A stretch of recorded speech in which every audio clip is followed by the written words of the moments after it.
Bienvenidos chicos. Como saben, ahorita no nos podemos ver, pero pues esperemos que sea poquito tiempo el que vayamos a estar separados. Soy la maestra Carla y les voy a explicar lo que es el tema de producir un texto en contraste de la información sobre un tema, que es un tema del bloque 4 de nuestra materia de español. Así que vamos a comenzar a explicarlo. El propósito de este tema es elaborar un texto que contraste dos ideas acerca de un mismo tema. Ojo con lo que vamos a hacer. Entonces, vamos a argumentar para poder tener de dos fuentes diferentes y lograr crear un mismo texto. Así es que, puestos y ponemos la atención para poder comprender este tema. Aquí ya tenemos lo que viene siendo qué es un argumento científico y tenemos unos puntos para ayudarnos. Dice, se refiere a los colectivos que se manifiestan en una comunidad científica. Ya aquí estamos hablando de un método como tal científico, que es la observación, el análisis, el comprender por qué suceden. Ustedes cuando hacen un experimento, por lo regular, lo que deben de hacer es pues realizan el experimento y de eso escriben lo que observan y analizan.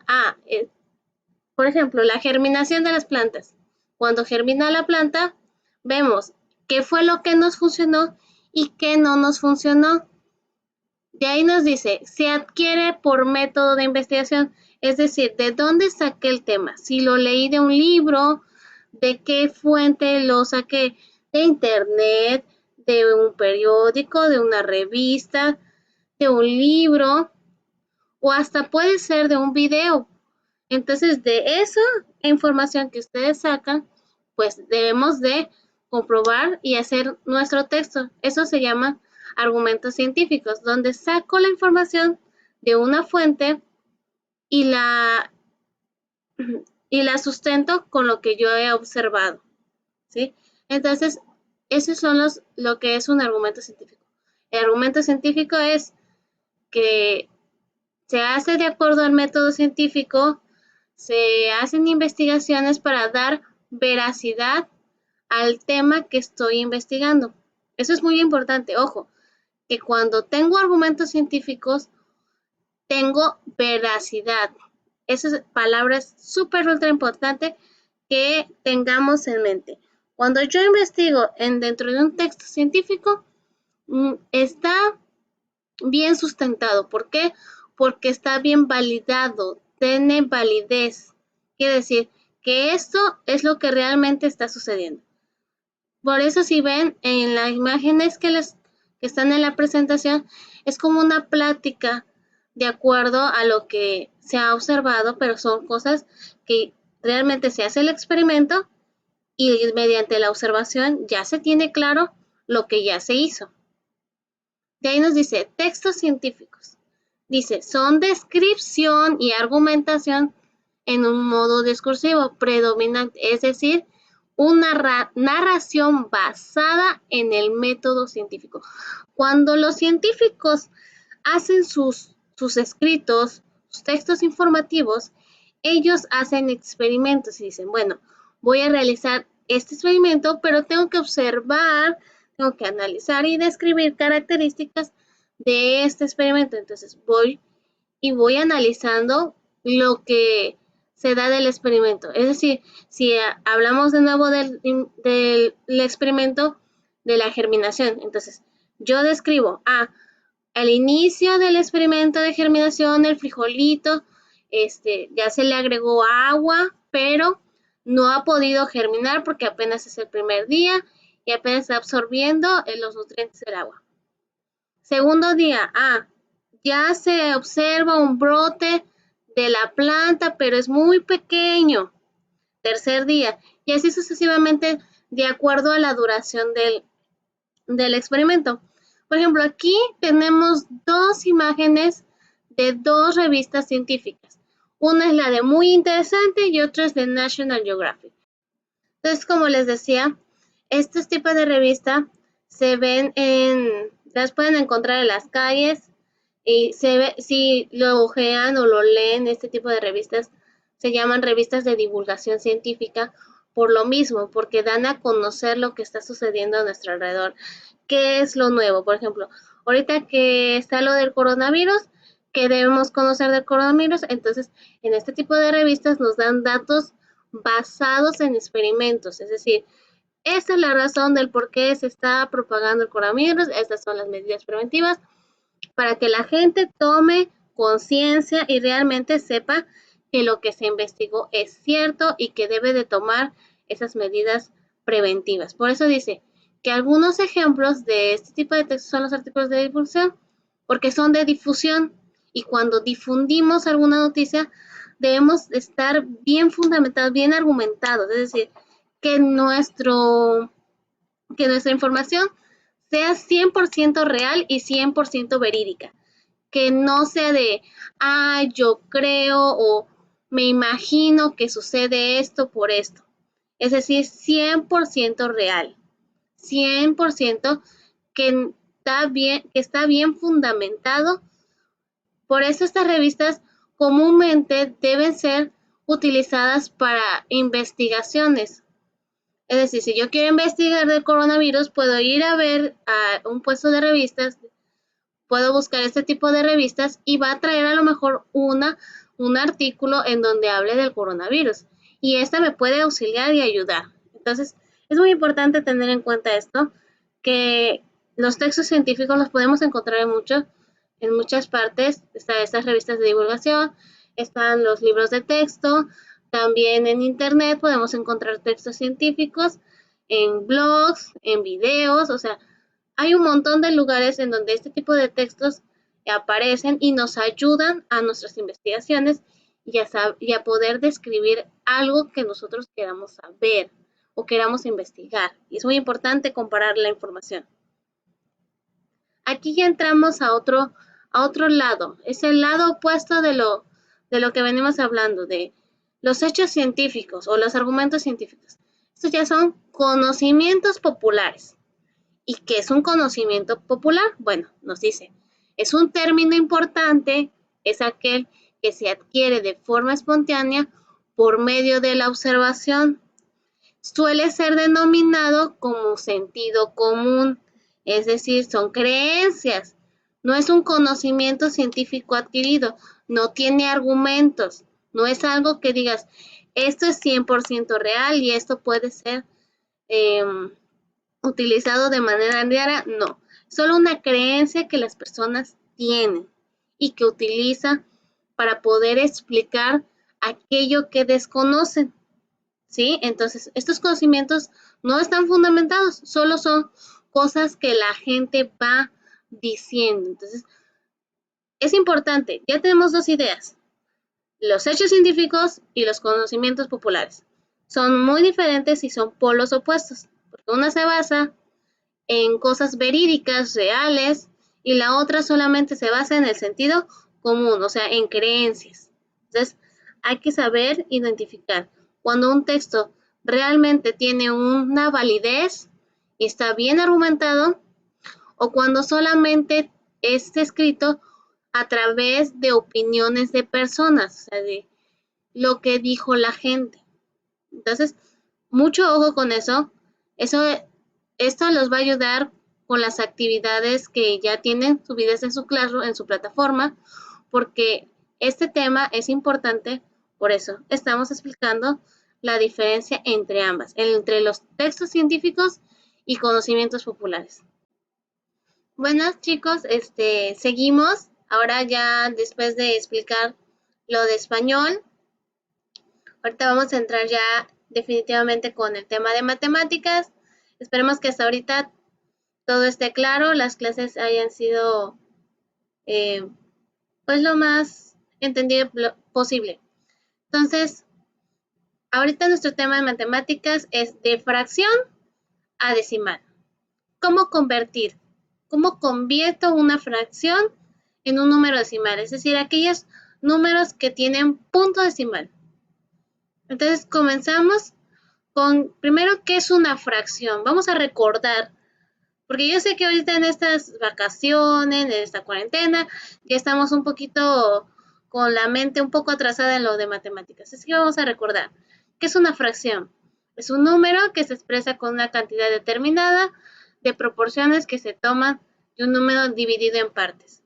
Si observan ahí en la presentación, está un círculo dividido y tiene un numerador y un denominador.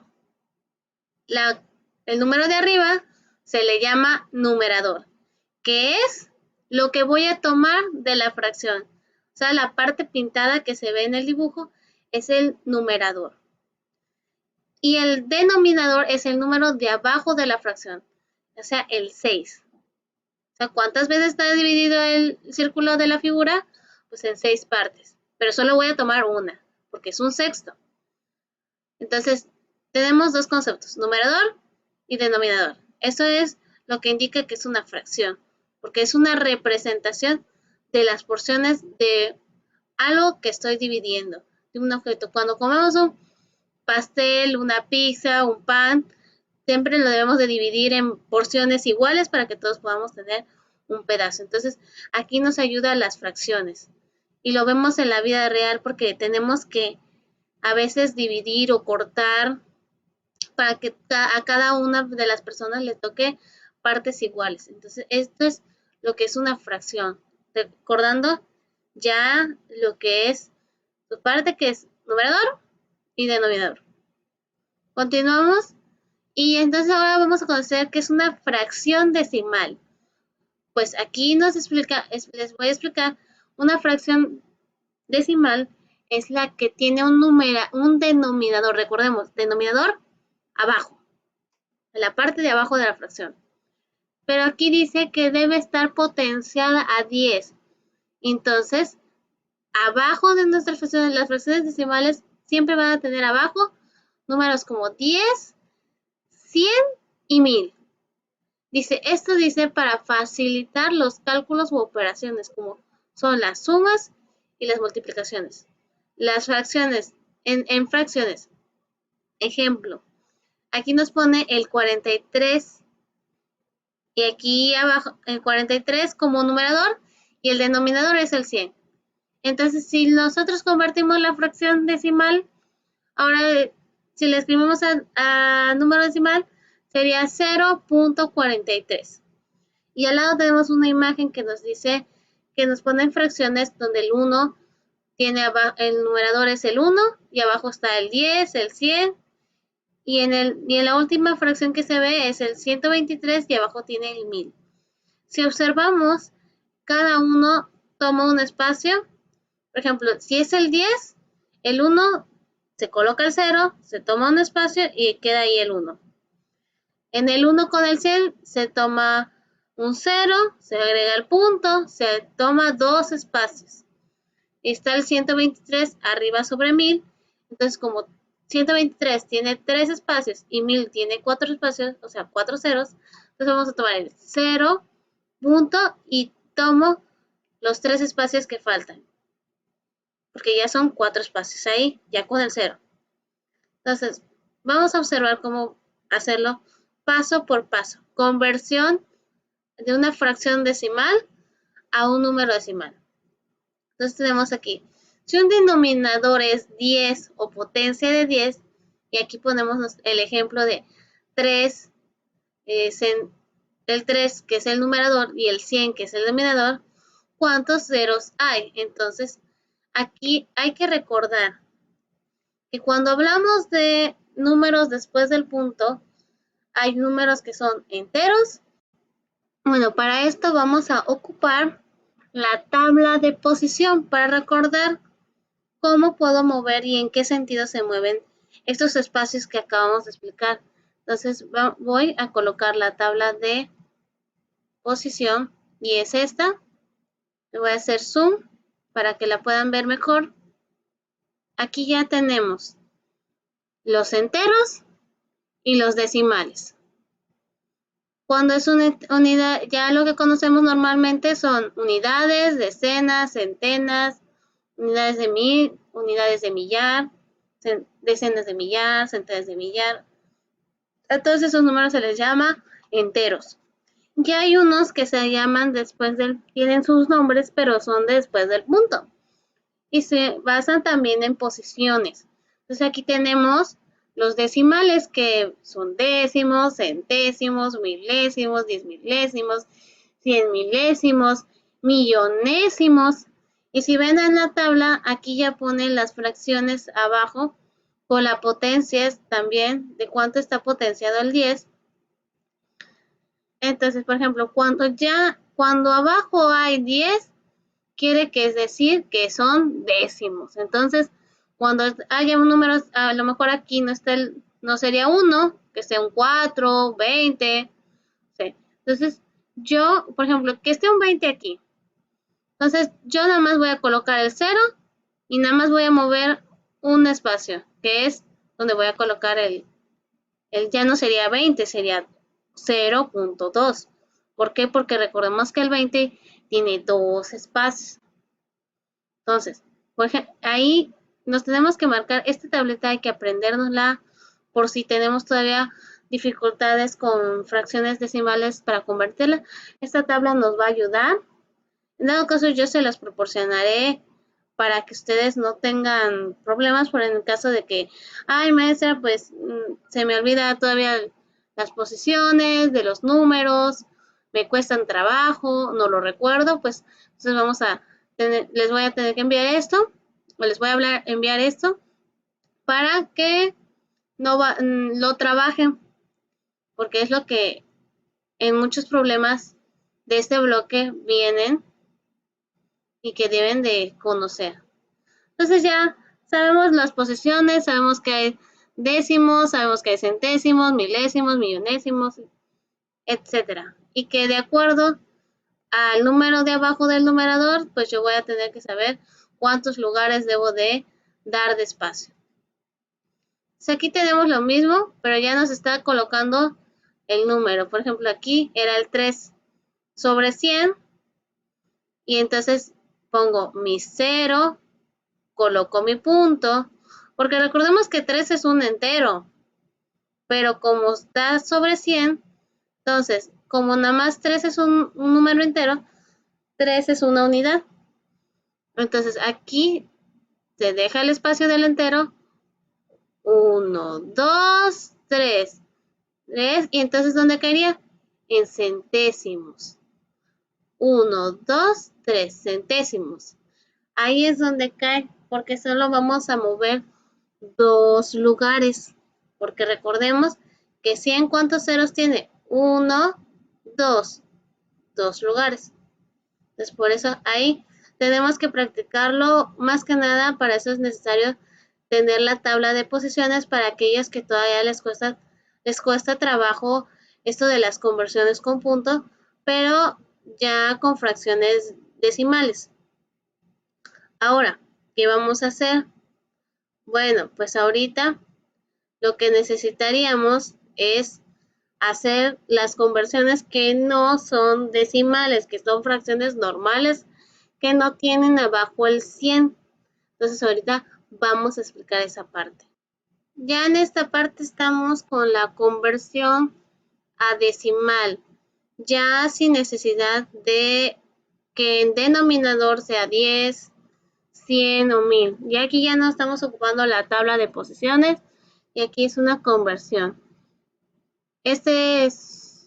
Lo estoy haciendo de acuerdo a un video, pero lo voy a ir explicando.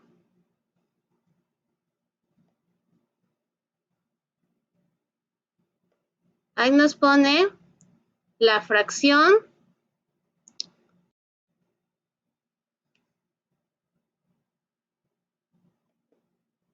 Bueno, aquí ya nos pone la fracción que está aquí y nos dice que para convertirlo tenemos que hacer una división, o sea, dividir el numerador, que es el 3, entre el denominador, que es el 4. Entonces, vamos a dividir. ¿Y cómo lo vamos a dividir? Bueno, ponemos afuera el 4 y adentro el 3.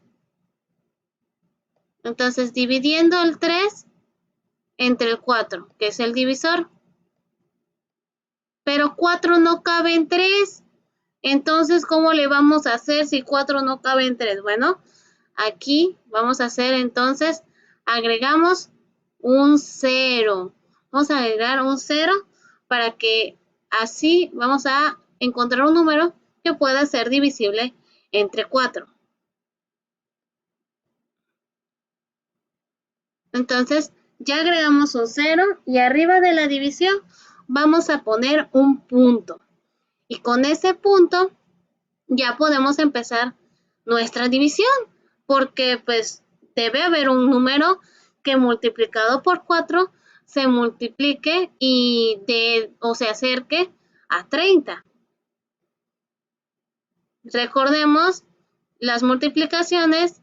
Aquí es 4 por 7, 28 y 4 por 8, 32. Entonces, ¿cuál nos convendría más? Pues 4 por 7, está muy claro. Entonces colocaríamos en nuestra división 4 por 7 arriba, porque si colocamos 4 por 8, pues se pasa porque es 32.